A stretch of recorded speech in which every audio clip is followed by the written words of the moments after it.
Hello Joy, and welcome back to this beautiful setting here at the Sanctuary of Healing at Lango.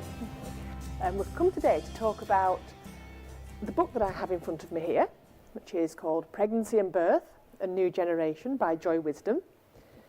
And what the title doesn't give away, having read it, is that it's much more than a maternity book. It's a whopping 736 pages, and it covers a very comprehensive range of topics. And here I have just a few. It looks at women's health disorders, infertility, pregnancy and birth topics. It gives self-help tips and key clinical information to support women. It provides case studies as well and gives alternative choices to women. It covers controversial issues as well. It looks at the issues around vaccination for young children and new approaches to teaching children with ADHD. But we'll come back to those a little bit later. First of all, Jo, what inspired you to write this book? Well, as you know, I have been a clinical practitioner and did a huge amount of training. And part of that training was paediatrics and craniosacral work. And I was very, very passionate. I was working with women in pregnancy and infertility and children from the shock of the birth process. And they were in post-traumatic stress. And from that, there was a lot of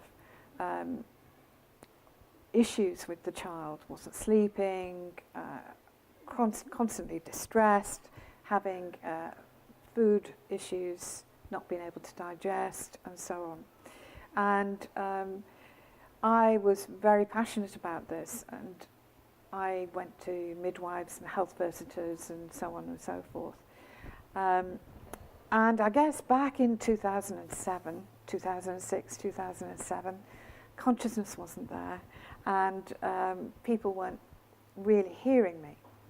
I went on to obviously treating people on a one-to-one basis, and this one day, a lady contacted me and brought her 4-year-old daughter to see me, and she was covered in head to foot with eczema.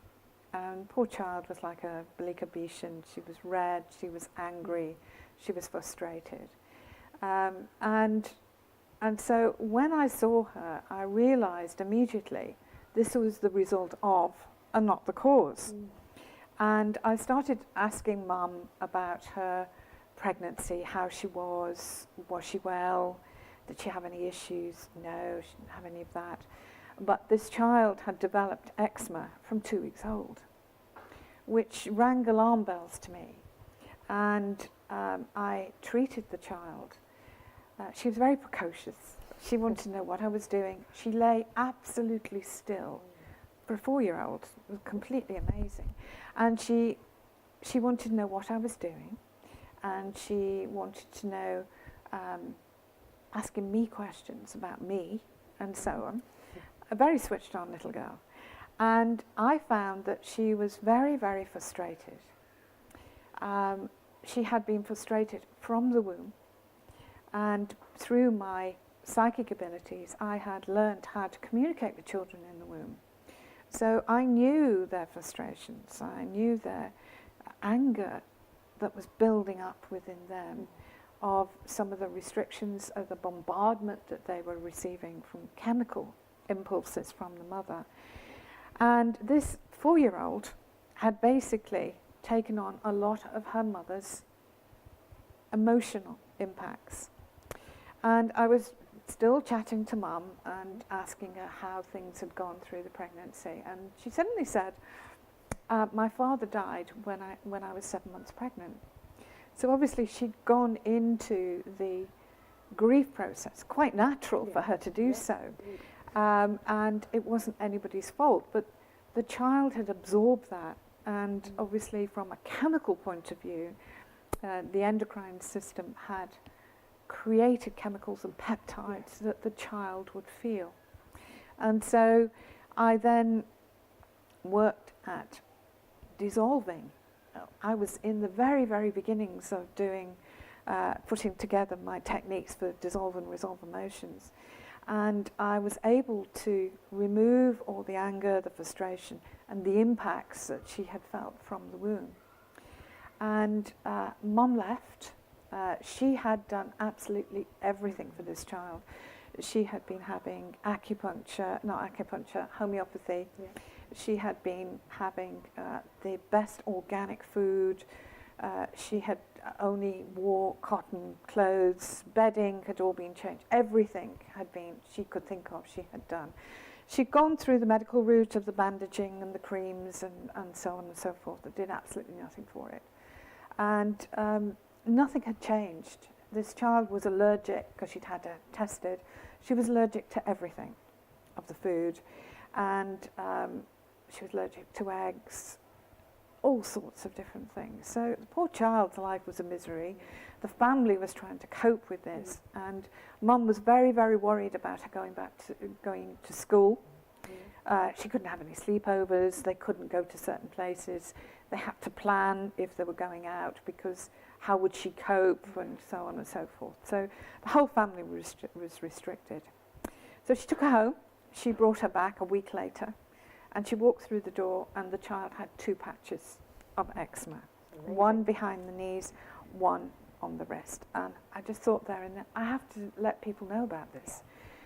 These things are created from other aspects emotionally that then create the reaction in the physical body.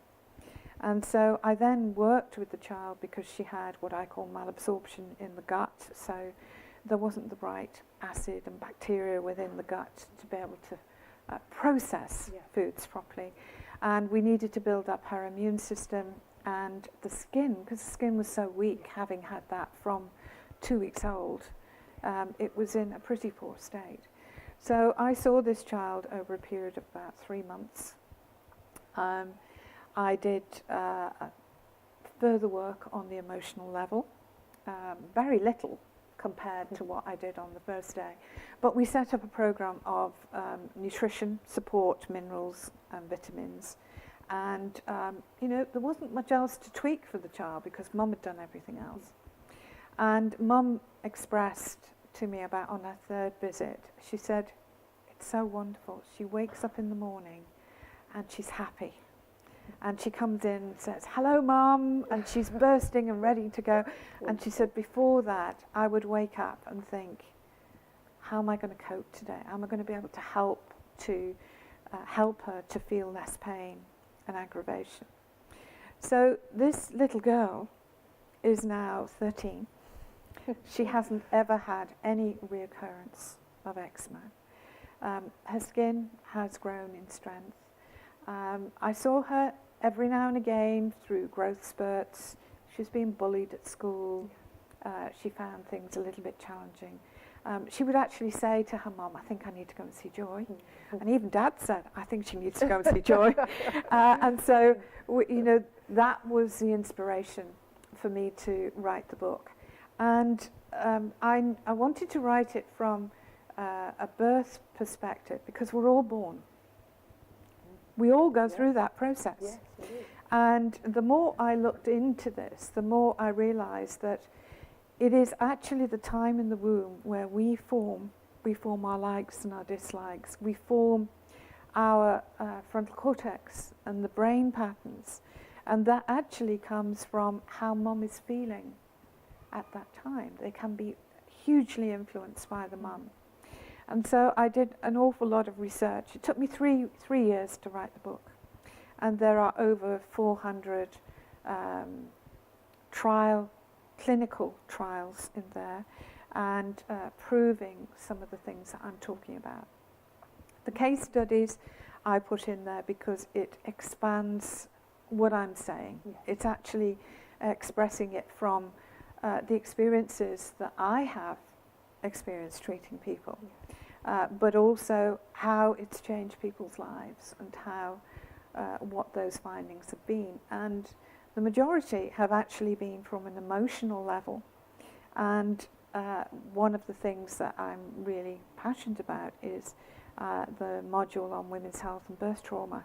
As you know, it's a very in-depth training, but we really need to work with these children from a very different premise, because cognitive treatment just doesn't cut it from my point of view.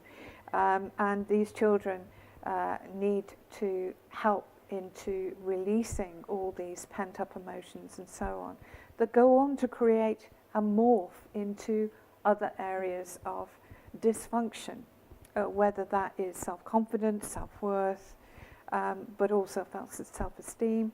But it can morph into panic attacks. It can create nightmares, wetting the bed, dysfunctions with the gut, as there was with this little girl. Her brother was also brought to see me. He also had eczema, but the reasons for his eczema were entirely different to his sister. And again, they were emotional. And so there were areas that we could treat in that way as well. So this little girl was the inspiration, and her father came to see me. He brought them both because they were going off to live in Australia for a year. He had the opportunity to go out there and work, and they were all going out as a family. And it was just when I just got the book published in 2010. And he said to me, you know, our lives, we wouldn't be going to Australia if we hadn't come to see you. He said, you have enabled us to do so much more with our lives than we would have done. And I explained to him how his daughter had been such a huge inspiration to me. You know, she was very angry, and my communication on a psychic level was, she was saying to me, it shouldn't be like this. And I agreed with her. It shouldn't be. It wasn't anybody's fault, but we need to acknowledge that these things do happen. And, you know, the child was very fractious. I know with my own son, he was born very quickly, and he had shock from being born very quickly. It was great for me, but it wasn't great for him. And he would wake up at 4 o'clock every morning. He would start about 3:30 and scream the house down. He was the second child. Scream the house down until we got to about 4:30, 5 o'clock, and then he would calm down. And little known to me, I went to doctors, I went to health visitors, I went to midwives, and all they kept saying to me was, he'll grow out of it. Well, that's not much consolation when you're walking the floor with a very distressed child, and no matter what you do, it won't help him. But what I learned from working with this little girl and through my training as a craniosacral therapist, which didn't go into the emotional aspect, it worked with the physical. But what I learned from this little girl, and went on to learn from my own exploration with Dare, was that the emotional impact, we go into post-traumatic stress. And these children, you know, they've been brought to me, they look wizened and old, they are so weary and exhausted. And all it is the shock from the birth. And we can change that so quickly with these children, you know, an hour of their life. And mums come back for a second time, because I like to double check. But they say, it's the first time we've had a sleep in 6 months with this child. It shouldn't be like that. And we need to spread the word on that, and know that parents can have help. And I know that when mothers come with me, they take handfuls of business cards to give out to other people and health visitors, because it affects everybody. It's a pebble in a pond approach. And when you're a new mum, you think you've done something wrong, and you haven't. It's just that process they've gone through. Whatever that process was, whether it was C-section, Von-2, forceps, or a natural birth, they can still have a huge amount of shock. And we need to be able to work with the child and work with the mother, because obviously she's gone through a huge trauma as well, and release these emotional impacts. Otherwise, they will create lots of problems in the future. So I can see from what you're saying there that there's ways in which mothers can be helped with dissolve and resolve emotions after the birth. Absolutely. Is there any ways in which you would promote to help mothers prepare for the birth, new ways of nurturing, and perhaps not just for the baby but for the mother as well? Absolutely, absolutely. You know, I feel that there is an awful lot of pressure on new mums certainly there's a big expectation from family to support them with knowledge and with showing them how to be a mum. There isn't the practical side of it, and that's something that I wanted to explain in the book. You know, when we're producing and wanting a family, we need to prepare for it. We need to be in tip-top condition. You know, in some cases, I know with couples, they put more time into buying a new car or a new washing machine than they do into preparing for having a family. You know, nowadays we're seeing a lot more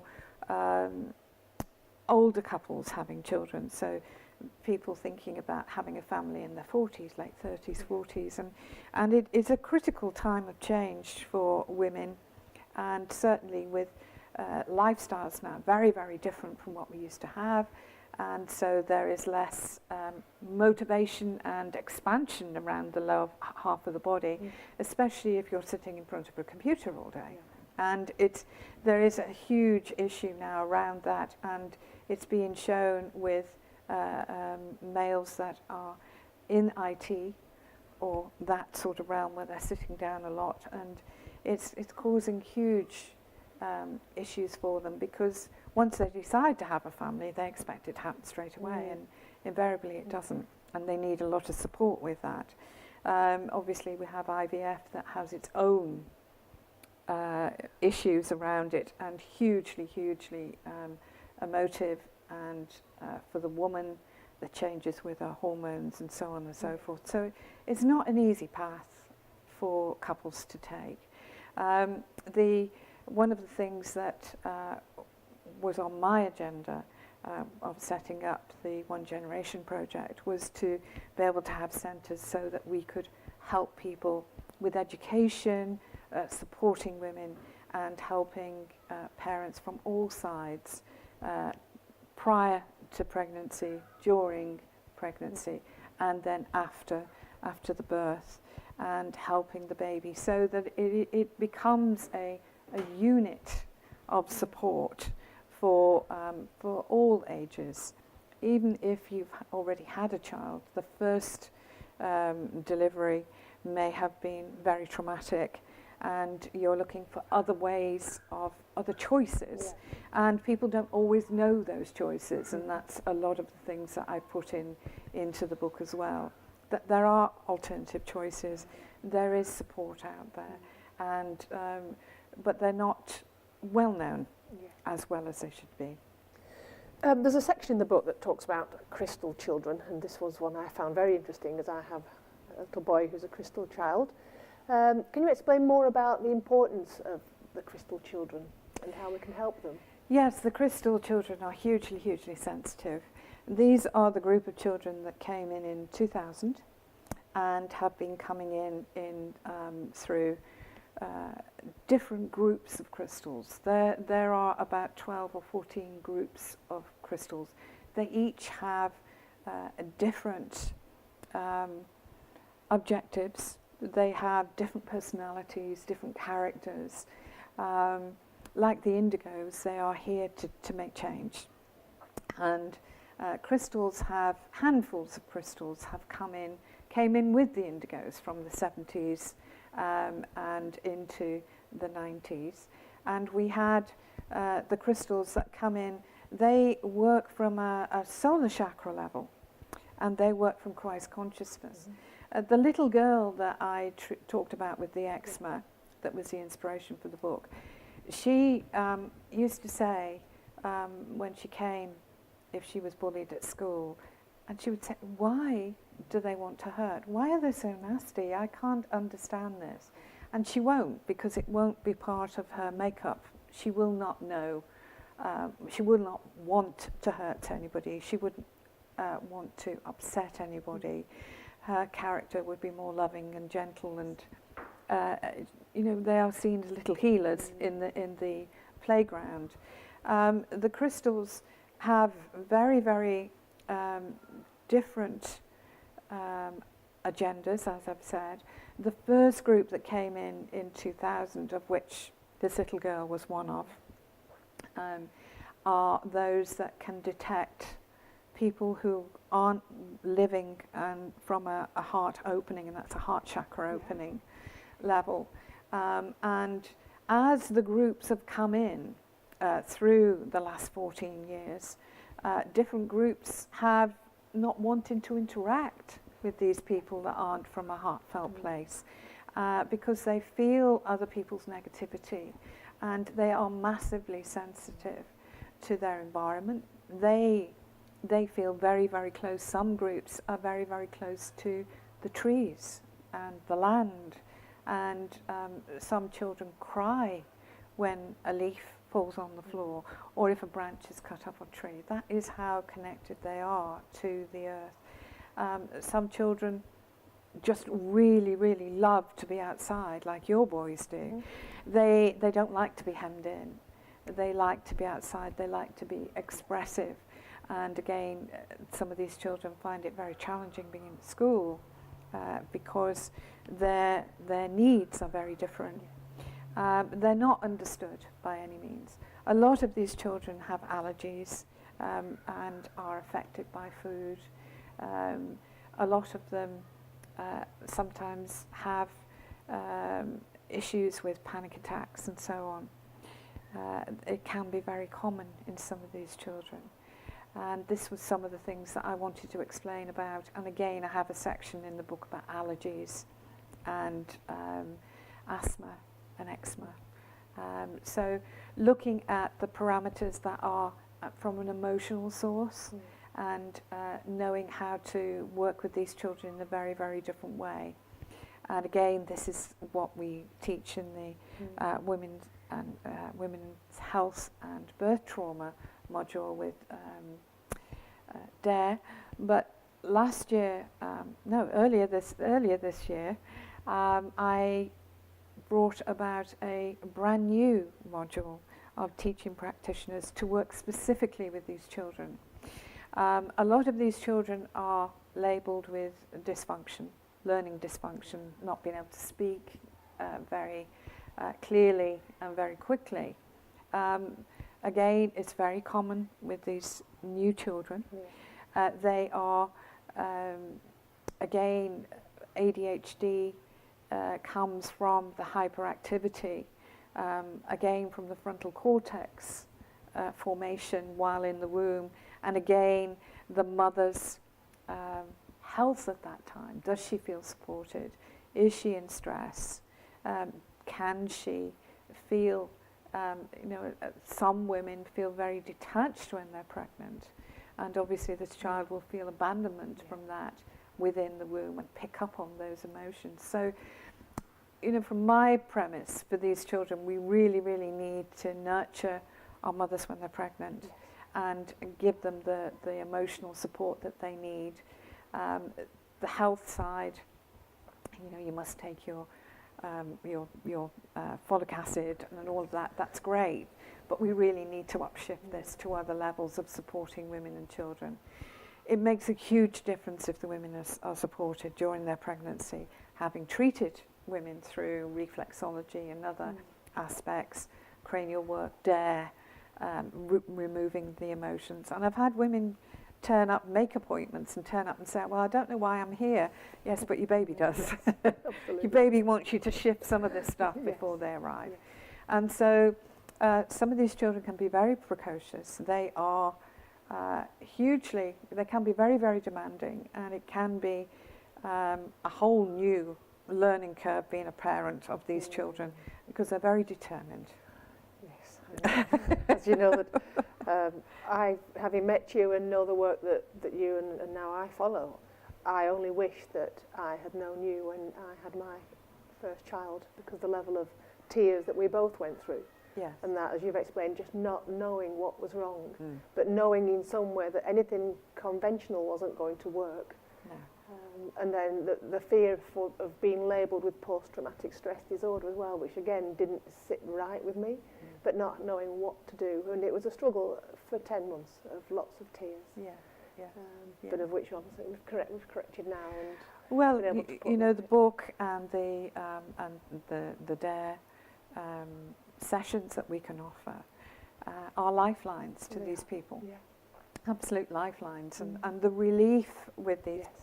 with these parents when they come, when their children are being treated, is enormous. You know, obviously they're very, very concerned. It's different. So dad comes along and he's very, you know, I don't think this is going to work, and so on. And they are amazed as the child de-stresses and relaxes for the first time. And they can see in the body of the child, they can feel even the atmosphere in the room, it all starts to reduce. And they relax for the first time and enjoy parenthood instead of it being a misery. In 2010, we had what's called the Stellar children started to come in, very different from the crystals. These children are very headstrong. They say it as it is, and they know what they want to do and what they don't want to do. And again, with the crystals from 2000 came the rainbows. They were pretty determined children, very small numbers that came in with them, but highly, highly intelligent. And this is things that people are picking up on, how intelligent these children are. They adapt and really know things very, very early on. And it is, I run a course about these new children called the New Kids on the Block, and I've been running it since 2005. But again, it's been going over people's heads because they weren't aware about it. And treating adults, you know, we call them sensitives, but some of these are early stellars, early crystals, and the indigos, where life has been a huge challenge, where some of these people can't go out of the house. They are labelled as being schizophrenic, they are labelled as being depressives, and they burn out. There are a lot of these teens that are taking their own life because they can't cope with life and the denseness that's around them. A lot of this has been built up from the womb and onwards through life, because from the womb we form our coping strategies. And if mum is not in the right frame, if she feels very unsettled, maybe she's got a turbulent relationship, you know, maybe mum and dad are going through a bad patch, as it happens, the child will pick up on that. It will be affected. And invariably, you know, I'll have a new baby that comes and mum will talk about her birth and how she was, and I'm explaining some of this, and she'll say, well, that may be one of the reasons my little one's got eczema, doesn't sleep, and we had a terrible time, we've walked the floor. You know, I was listening to Woman's Hour only last week, and there was a lady on the radio who had contacted Woman's Hour because she'd set up a website for those parents that are walking the floor because their children won't sleep, and having a blog. And there was a medic on and saying, oh yes, it's very common, hundreds and hundreds and hundreds of children are suffering from this. And really, the answer is very simple. We can help them. We can change these children's lives and help them to be more relaxed and at peace with themselves instead of being in this chaos. And I would love, and I will be contacting them, and I would love to start making a record of these children, the type of birth they've had, the problems they've had, because nobody's doing it.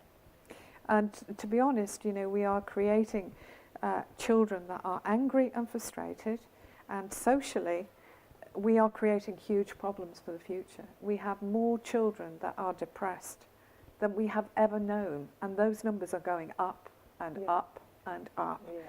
We have to start looking for those reasons. Putting them on medication isn't the answer. We need to find the core of the problem and deal with it instead of trying to suppress them.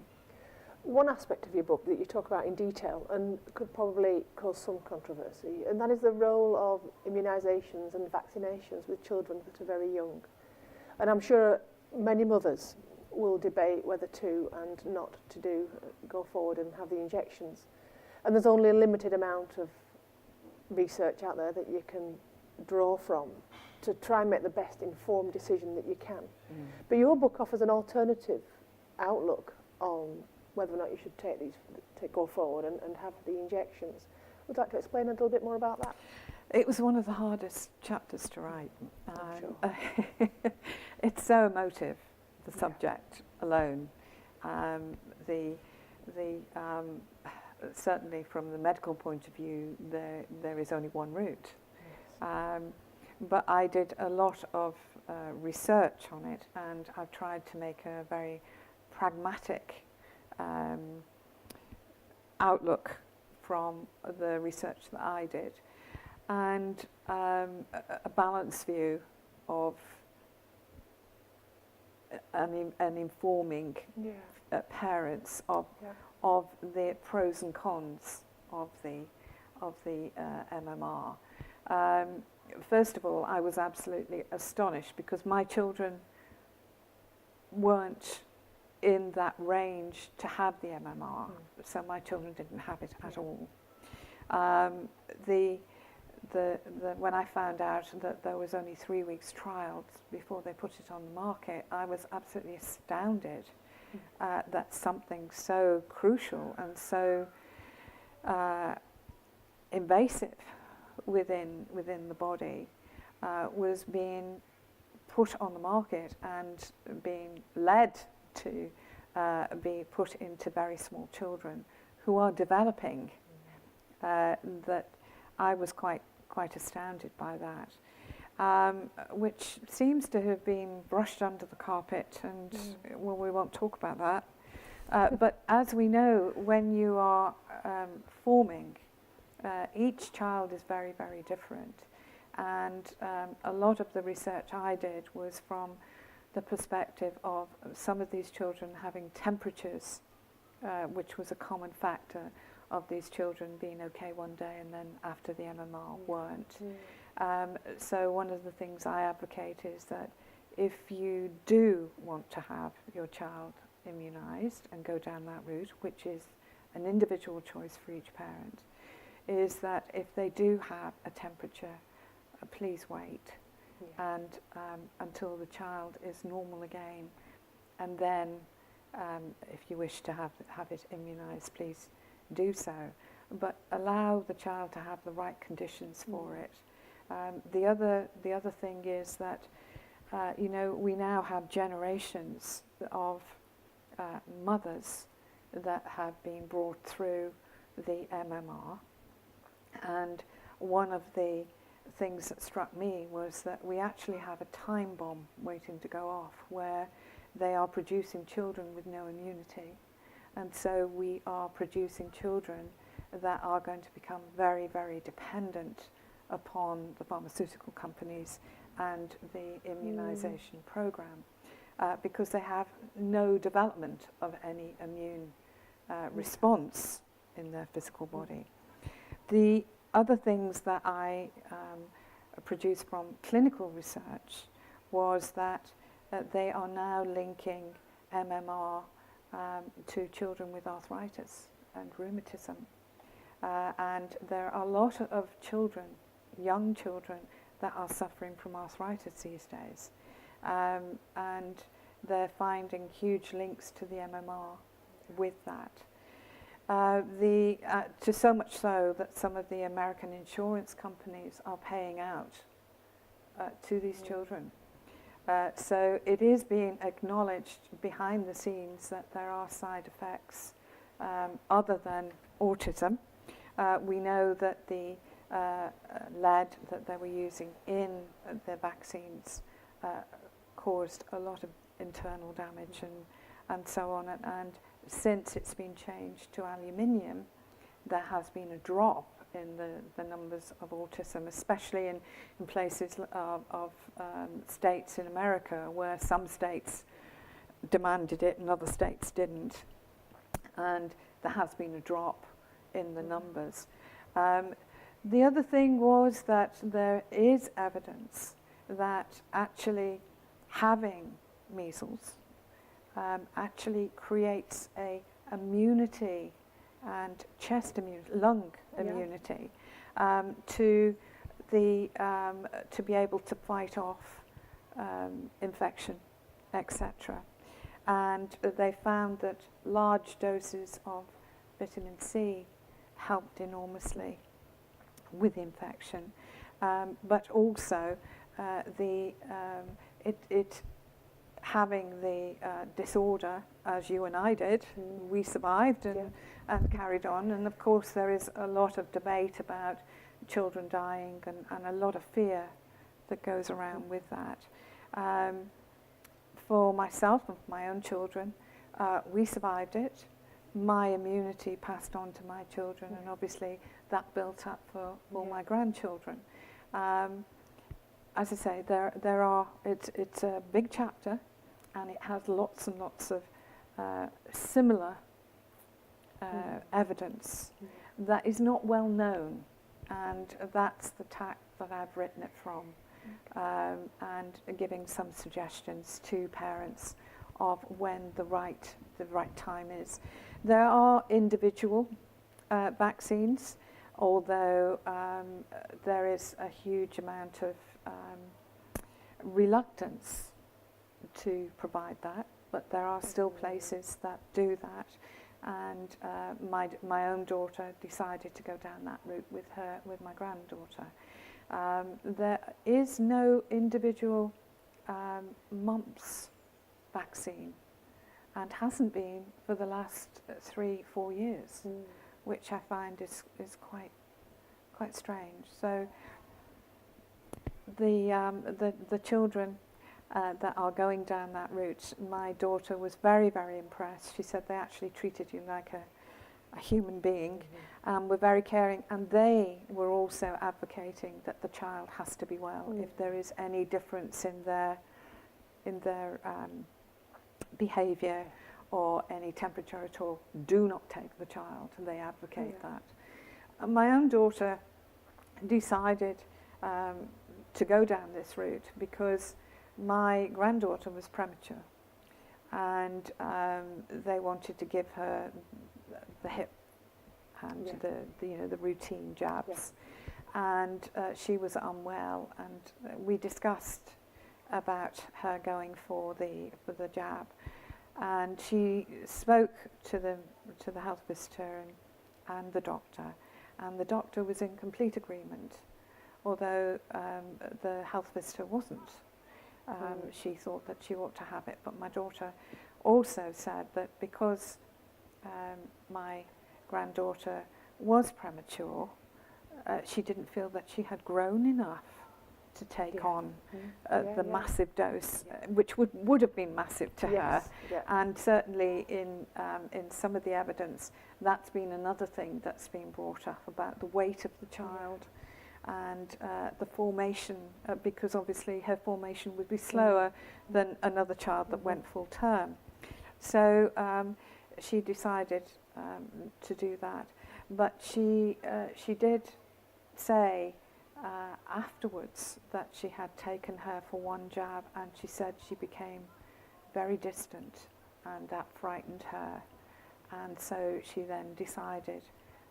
I did go and do some work with my granddaughter, but I know from other children that have been brought to me after they've had their jabs, not only the MMR but other jabs, and energetically their energy fields, their aura has been quite fragmented and also quite chaotic.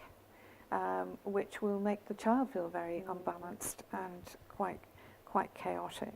So obviously there are things that we can help to balance the child after they've had the jabs as well. So there are those options, and I still wonder whether we'll look back on this period of time where we will look back and think, did we follow the right route? Yes, that's you've explained there some very sobering aspects, and I know from reading the book you go into much more detail. And there's websites there that people can look on and research that they can follow, and again, Yes. to make that more informed decision. I think Well, each child is so important. precious, Indeed. and we need to Absolutely. nurture and look Absolutely. after it to the best of our ability. Well, Joy, thank you ever so much for coming and explaining in much more detail what your book here covers. As I explained, it's a very, very detailed book, so if anybody's interested, the best thing I think they can do is have a look at this, which is available on your website. It is, and Amazon, and we're putting it on an e-book as well. That's wonderful. Thank you very much. Thank you.